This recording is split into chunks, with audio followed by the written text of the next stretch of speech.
Mine's normally something like 4, 3, 5. Now this isn't a valid psychometric test, so this is a bit of fun, and it's a bit more like the the Bella and Best approach to psychology. But the notion is in NLP that one of our fundamental differences as human beings is that we tend to pay more attention to one or two senses than others. So if this is anything like accurate, we've got Tracy who pays a lot of attention to her eyes. We've got Natalie who pays a lot of attention to stuff she takes in through her eyes. We've got sort of Ruth. It's like actually quite a lot of you have got what we call a visual preference if this is anything like accurate. We've got some other people. So we've got Fiona. If this is anything like accurate, you're filtering a fair bit of stuff about what you feel. We've got Karen, who, if this is anything like accurate, you're paying in a fair bit of attention to what you feel. With some people who don't hear anything at all. So nothing at all for some of you. So what do you think would happen? Let me just have a look. What do you think would happen in terms of torch beams and overlap if we say I had Tracy talking with Fiona? What do you think is going to go on there in terms of where people's attention's going? Well, we might end up quite confused. We might end up quite confused and actually talking about quite different things. Yeah? If we had, so Natalie talking with Karen, it's like that overlap of torch beam is going to be fairly slim, isn't it? And for me, this is one of the most useful things I learned early on in NLP, is that notion that as human beings we have different preferred senses. The fancy phrase is different preferred representational systems. So what we pay attention to and what we do on the inside. And for me, this very often explains, it's like disharmony, falling out, do's, friction between human beings.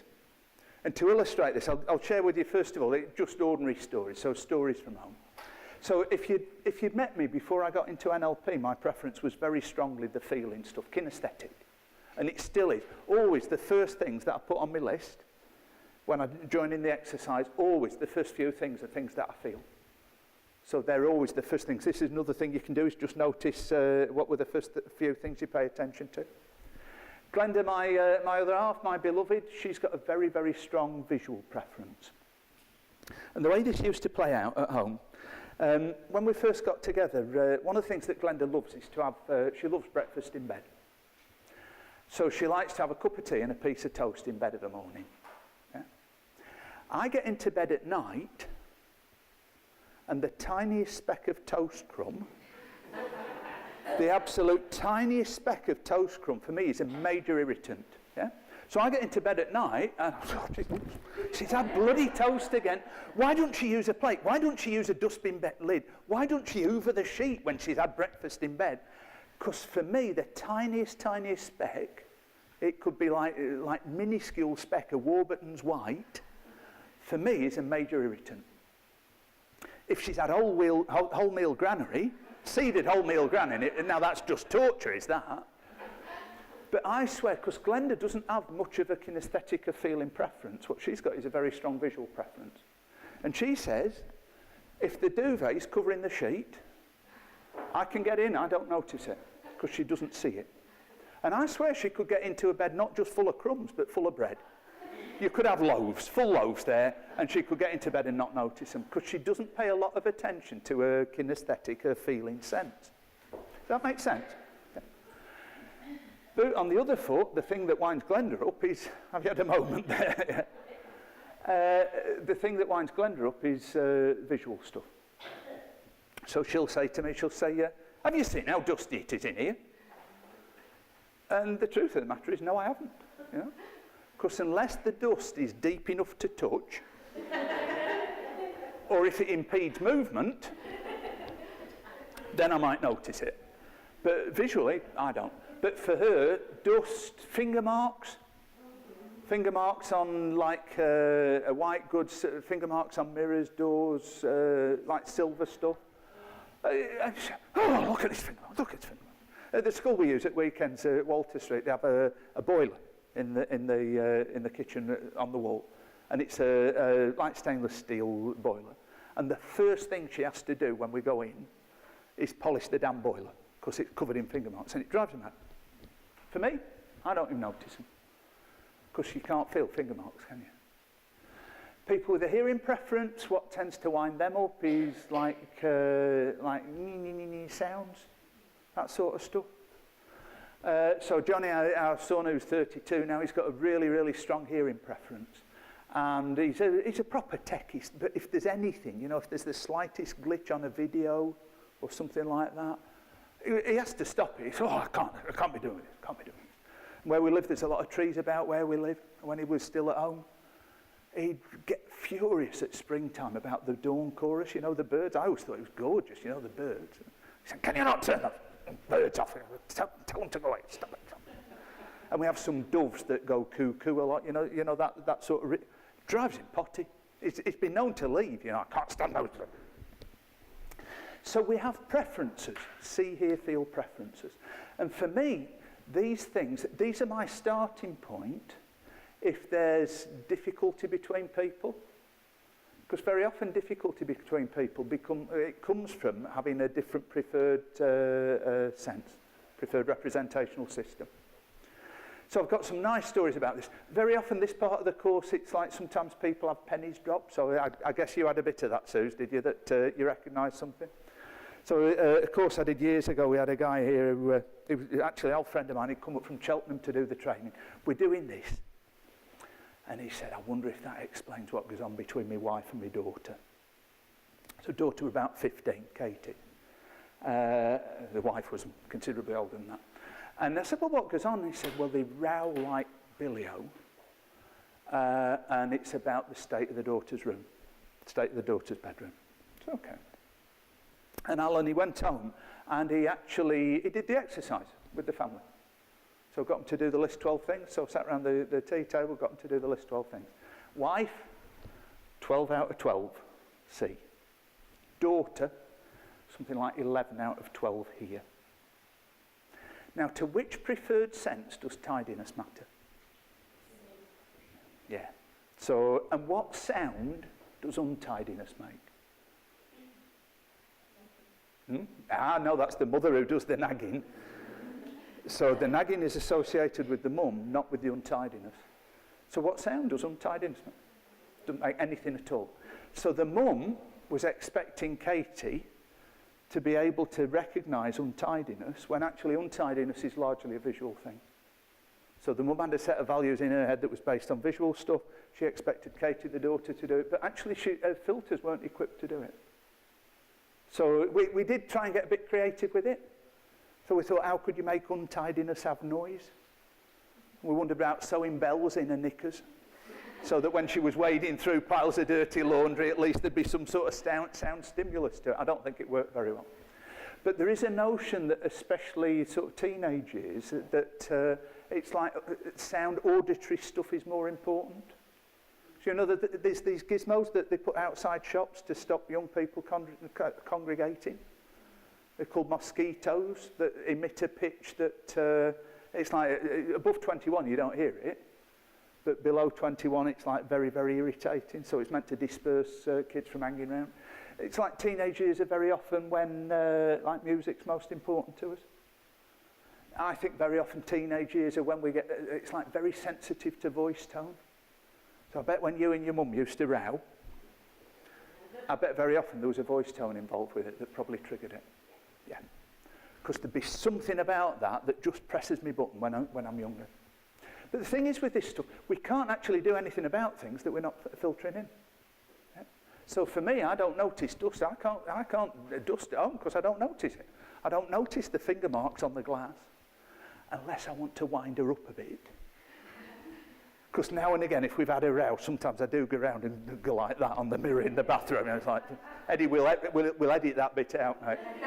And we have a confidentiality ground rule. You remember that?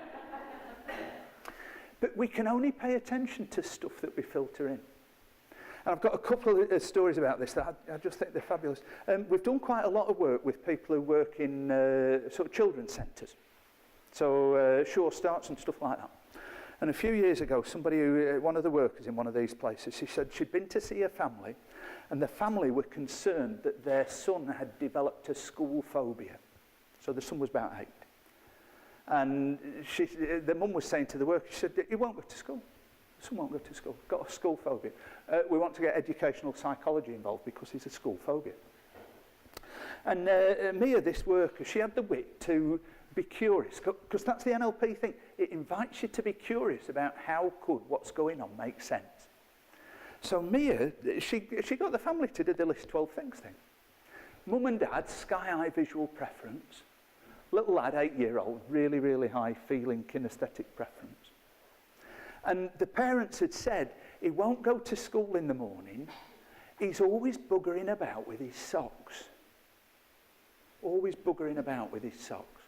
And the trick with NLP is to view behaviour as communication as much as words are communication.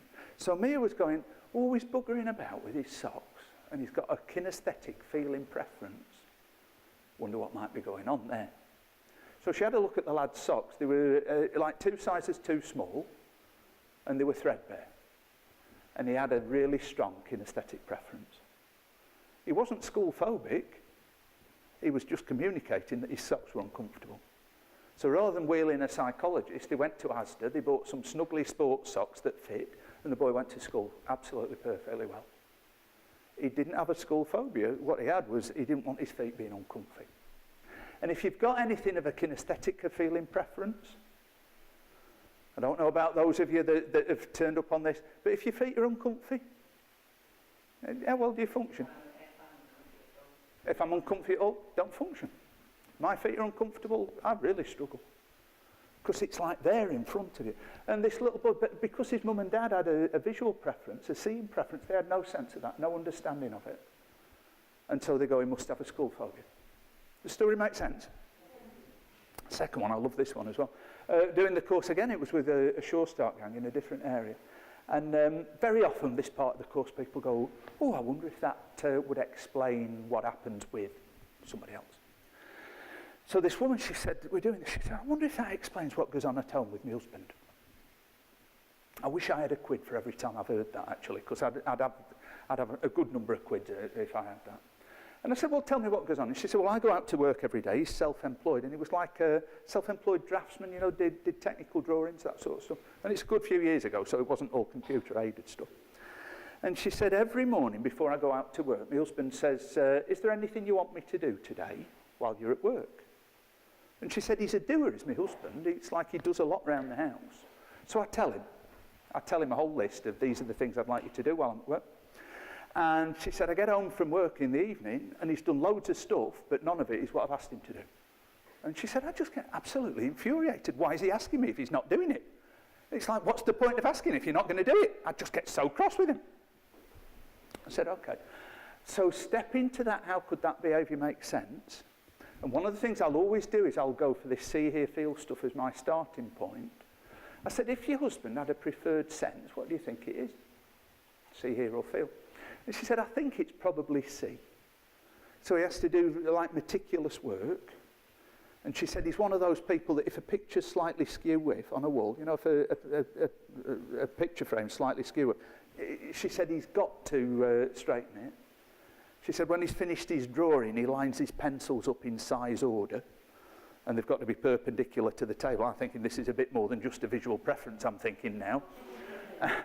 And she said lots of other things. I said, okay, so we can have a guess. He's got a visual preference. I said, how are you giving him instruction? So how was she giving him instruction? Telling. And which preference does that fit better with? Hearing. So she's giving him instruction that would fit a auditory hearing preference, but actually he's got a visual preference. So I said, what could you do differently? What could she do differently? Right, write it down. She said, oh, I'm going to try that, Chris. I'm going to give that a go. And she said, I'm going to go to Staples on my way home and get a Post-it pad because they sell some big ones. Because there's a lot I want him to do. She come back the next time. She said, I can't believe how simple that's been. She said months and months of feeling irritated and angry at him Now, every morning, before I go to work, he says, is there anything you want me to do today, love, while you're at work? I said, yes, it's da-da-da-da-da-da-da. It's on a post-it note on the fridge. Every night I get home and he's ticked every single one off. She said, I can't believe how much that has saved of sort of irritation, anger and upset. And it's really just about communicating in a fashion that fits their preference. Does that make sense as a notion? Yeah? Because very often what we do is we communicate from our preference rather than to the person that we want to get the message across as preference. So people with a visual preference, very often the written word is a good thing to do. People with a hearing preference, very often the written word isn't. So very often it's like they want spoken. So they want a phone call or they want face-to-face words. And I did some work with, they were HR staff in local government, and they were saying, they said with a staff member who is an absolute sort of quandary to us. So if you send her an email, she doesn't respond. So I send her an email asking her to do stuff, she doesn't respond. And they were saying we're actually contemplating taking her down capability and looking to sack her. But actually she does a job really well when you talk to her. And then we did this and we went, oh. So this woman had a sky-high auditory preference, sky-high hearing preference. They were trying to communicate with her through like a visual means. It don't work. And it's only at extremes that this becomes an issue. And it's like with those extremes, it means, I mean, it's hard enough to get, I mean, you'll know it's hard to get rid of folk, isn't it? It's much better to find ways to engage them and to get the best out of them. So if you can spot, if you've got people with an extreme preference in your life, if you can spot the preference and communicate to it, that's brilliant.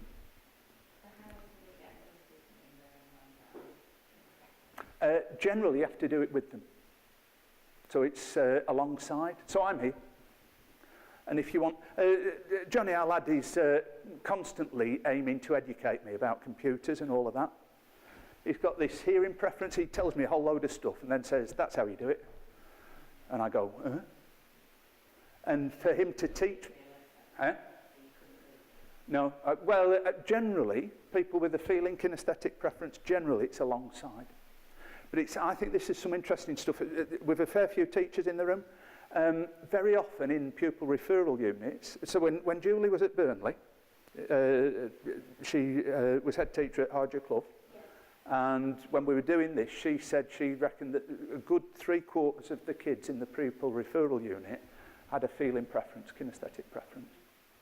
And if you think about it, most standard education, certainly in my day, nearly all education was see here. So draw stuff on the board, tell you stuff, and that's fine see here preferences, but for those of us with a feeling preference, I was lost most of the time. I always felt stupid at school. I never was. I was always in the top set, but I always felt stupid because people with a seeing preference, very often if they can sort of remember what they've seen and replicate it, very often they go, I know it. People with a hearing preference, if they can repeat what they've heard, very often they go, I know it. People with a feeling preference, very often their judgment of knowing something is, can you do something with it? So I only know something when I can do something with it. And that takes a lot longer than just being able to replicate a drawing or repeat what you've heard, because this is more a skill level thing. And because of that, very often people with a feeling kinesthetic preference, it's like their self-esteem is much lower when they're learning. So they feel bad about themselves in learning. And that's why I think in pupil referral units, I think the numbers are very high. It goes on into prisons. So the prison population, there's something like 75-80% of people in prison have a kinesthetic preference. Because the system that they're educated in isn't actually set up to tackle this sort of stuff. So they set off very early on in life with it's almost like a poor trajectory. Because they're not taught in a way that suits them. Does this make any sense to you? Is it making sense?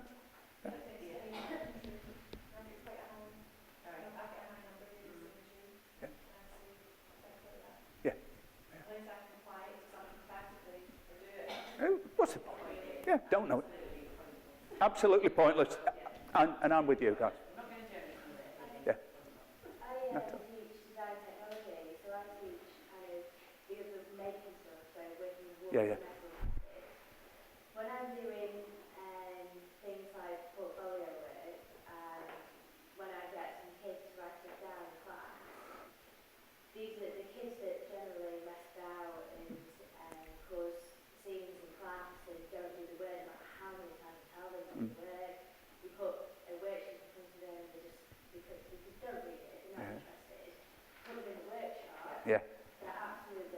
I'm there. Yeah, yeah. And it's about recognising this as a preference. And I know in education, the stuff about visual, auditory, kinesthetic learners is sort of well known about. And I think this takes it further, because the convincer that people have around their preference, if I feel good about my learning, I'll approach learning in a very different way than if I feel stupid. And it's not a fact that I'm stupid. So for me, I was always in the top set. I always felt stupid compared to my colleagues. Because my judgment, my self-judgment of knowing something was, can I do something with it? That's how I define knowing it. And I think it is it's a real stretch in education. How do you actually get kids to be able, those that like to do stuff, how do you get them to do it? It is an interesting challenge. Is this making sense? Yeah? Probably time to stop.